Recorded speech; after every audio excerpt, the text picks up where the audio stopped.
Hello friends, welcome back to our channel. ఈరోజు నేను prepare చేయబోయే రెసిపీ పేరు పల్లీలతో పచ్చి పులుసు. లాస్ట్ టైం మన ఛానల్స్లో స్టవ్ ఆన్ చేయకుండా పచ్చి పులుసు తయారు చేసాం. ఎవరైనా చూడని వారు ఉంటే కింద డిస్క్రిప్షన్లో లింక్ ఇస్తాను, తప్పకుండా చూడండి.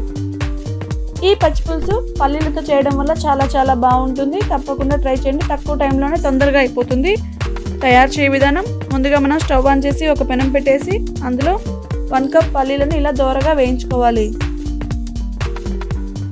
మంట వచ్చేసి లో ఫ్లేమ్లో పెట్టేసుకొని మనం ఇలా పల్లీలను దోరగా వేయించుకోవాలి.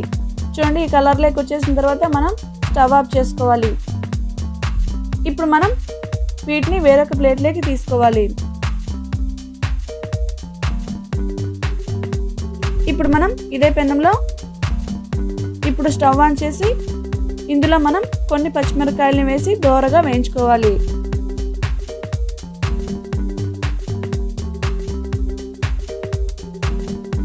ఇప్పుడు 1 ఆనియన్ ఇలా చిన్న పీసెస్గా కట్ చేసుకోవాలి. కొంచెం చింతపండు ఇలా కొన్ని వాటర్ని పోసి కొద్దిసేపటి పాటు నానబెట్టుకోవాలి. ఇప్పుడు చూడండి, ఈ పచ్చిమిరపకాయలు ఇలా దోరగా వేయించుకోవాలి.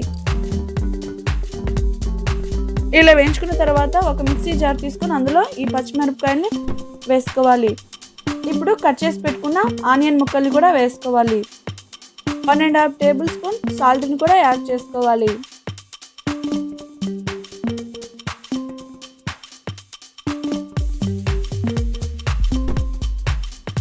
ఇప్పుడు మనం పల్లీలకు పొట్టు తీసేసి ఇలా నీట్గా రెడీ చేసి పెట్టుకున్న తర్వాత ఈ పల్లీలను కూడా యాడ్ చేసుకోవాలి. ఇలా యాడ్ చేసుకున్న తర్వాత మిక్సీ మూత పెట్టేసి మెత్తగా మిక్సీ పట్టుకోవాలి. చూడండి, ఇలా మిక్సీ పట్టుకున్న తర్వాత ఇలా వస్తుంది. ఇప్పుడు మనం చింతపండు వాటర్లో నుంచి వేస్టేజ్ని మొత్తం తీసేయాలి. చూడండి, వీడియోలో చూపించిన విధంగా చేత్తో ఇలా స్మాష్ చేస్తూ వేస్టేజ్ని అంతటిని తీసేయాలి. ఇలా వేస్టేజ్ని అంతటిని తీసేసిన తర్వాత కొంచెం చింతపండును పక్కన పెట్టుకోండి. ఇప్పుడు ఇందులో ఉన్న చింతపండు వాటర్ని ఈ మిక్సీ జార్లోకి పోసుకోవాలి.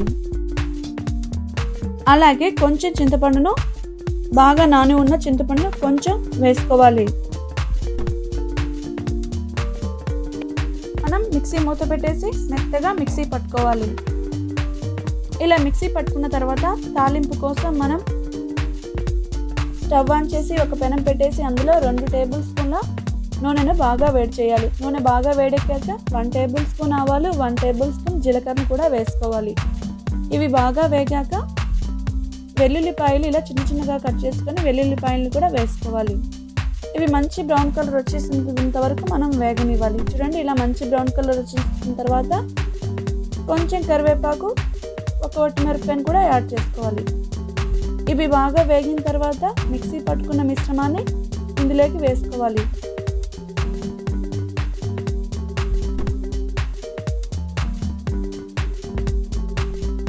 ఇలా వేసుకున్న తర్వాత మంట వచ్చేసి లో ఫ్లేమ్లో పెట్టేసుకొని మనం ఒక పొంగు వచ్చేంత వరకు ఉడకనివ్వాలి.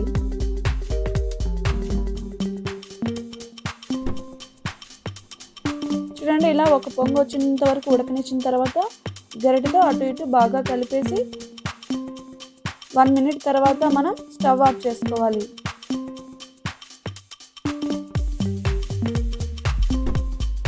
ఇలా స్టవ్ ఆఫ్ చేసుకున్న తర్వాత ఒక బౌల్లోకి దీన్ని సర్వ్ చేసుకోవాలి. అంతే, ఎంతో రుచికరమైన పల్లీల పచ్చి పులుసు రెడీ అయింది. ఈ పచ్చి పులుసు వేడి అన్నంలోకి చాలా బాగుంటుంది. ఈ వీడియో మీకు నచ్చినట్లయితే లైక్ చేయండి, షేర్ చేయండి. Thanks for watching. Please subscribe my channel. Thank you.